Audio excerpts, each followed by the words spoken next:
So I need you two to help me prepare for the Major League Baseball season. So I'm going to ask you some questions, some of my biggest questions about the upcoming year. Do we feel like we can do this? Yeah, we gotta turn you into a baseball guy. I felt like we took a step forward last season, but we're just gonna take that extra step. I'm excited about this because I feel like y'all are invested in my journey, and I love the things you have to say about the sport, so this should be a lot of fun. So we're going to start off with this question. Who is the most entertaining player to watch? And you can't say Shohei Ohtani because I already know that dude is so much fun to watch. You do know that dude. I'll start. Yeah. How about Ronald Acuna Jr., our reigning NL MVP here? He is one of the most exciting guys in baseball. When he is healthy, he is electric. Everybody goes to watch this guy play. He's flashy. He has the chains. He does the too small. He's just so much fun. And, I mean, he brings – you don't see that a lot in baseball, but he just brings a whole new element to the game. And so this is a guy, JP, that you definitely want to watch, and he's very entertaining. He's part for the Braves there. Yeah, I've had my eye on him, and you're right. It's like the chains are there. He embraces wearing different colors. Like, this dude, definitely a lot of fun to watch, and he's pretty good swinging the bat. What do you have for me? I knew this was going to happen. I knew that she would, convince me to change my pick. I'm not going to change my pick, but I love that pick because he's so flashy. The fluorescent and the hair, man.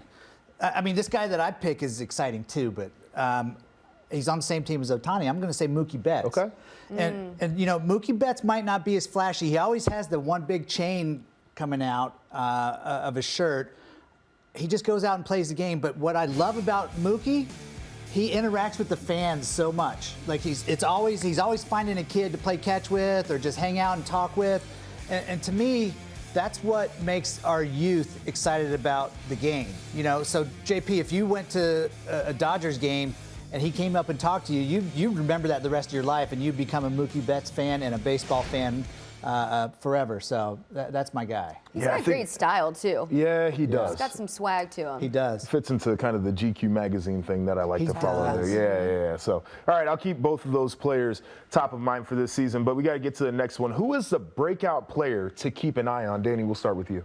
So I'm going to go with a kid who's a non-roster invitee. He hasn't even made the team yet, but he should make the team. Jackson Holliday with the Orioles. I believe he's only 20 years old, but this is a guy you have to watch.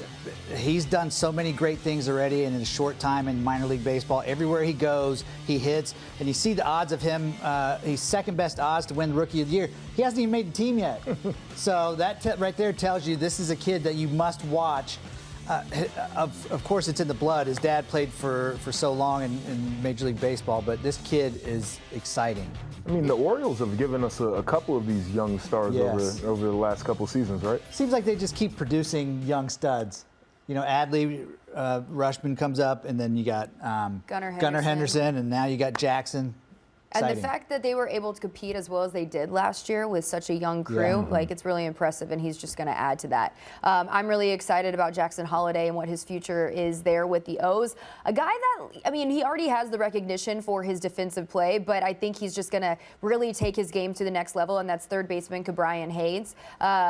He is a Gold Glove guy. We know how good he is defensively, but he's always struggled to stay consistent at the plate, especially throughout the years. Last year, towards the end of the season, he really just started to find his strides, found that consistency, and we were like, okay, this is the player that we know he can be. I feel like this offseason, carrying through that momentum, I think he's coming into this season with that confidence in what he was able to put together at the plate, along with his insane defensive skills. I think this is going to be a huge year for Ke'Bryan Hayes. Also, he's a leader for this Pirates team, and I think when you're taking on that leadership role as a vet in that clubhouse, it gives you this confidence, right, and this extra swag that I think he's going to use to his advantage. No doubt. I mean, Danny, you know this just as well as anybody, but stepping into leadership, certainly difficult, but so is finding consistency. Right, and so I think it's exciting to see a guy who's kind of coming into his own in that way. But you got some? No, go ahead. Okay, all right. We got to get to this one. 20,000 to win. That's a sick stat, guys. All right. I didn't say MVP. I said he was going to break out. Brooks like, don't do this to me. Okay, who is the most likable team to pull for? I'm going to be a homer here. I got to say Cincinnati Reds, just because they're kind of the Baltimore Orioles from the last couple of years. They just kind of groomed themselves, bringing up these young, exciting players. And now they're at the point where they went out and got a couple veteran guys for the pitching staff. Ellie De La Cruz, I think, is going to have a much better year. Matt McClain is going to be healthy, and he's a stud out there in shortstop. Noelvi, Marte, we haven't even seen the best of him yet. There's so many names for this Reds team.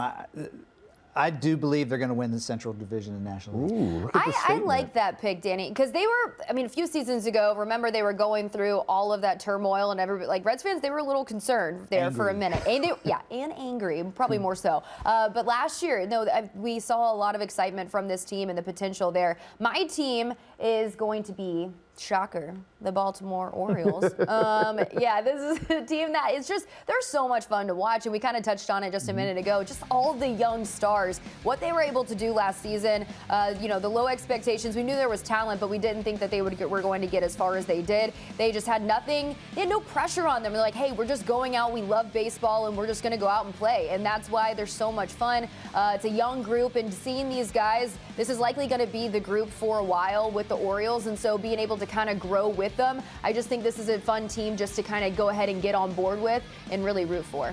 I picked them to win the East, too.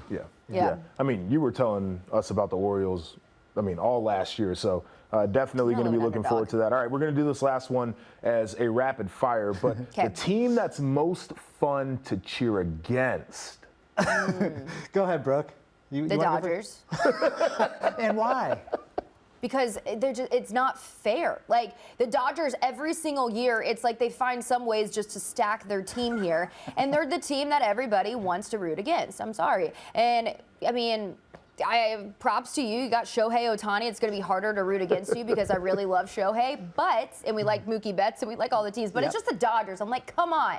Just save some for somebody else, you know? They're a difficult one because there are a lot of likable players, but to your point, they feel like a villain even though the players aren't villainous. Who do you have? Right? Yeah, I got to go with the New York Mets. I feel like with owner Stephen Cohen, spending all this money and they still can't win, but they still cry, and there's sometimes excuses about why they're not winning. But I do think they're going to be better than they were last year, but they're also a team that I really don't care if they're going to be better or not. Second highest payroll in MLB, and they had a losing record. A lot of money. Yeah, you hate to see that. Joshua, we're getting you ready for the MLB season. I know. Do you feel prepped? You know what? I feel much better than I did this morning, so I appreciate the two of you, honestly. That was a great primer for me.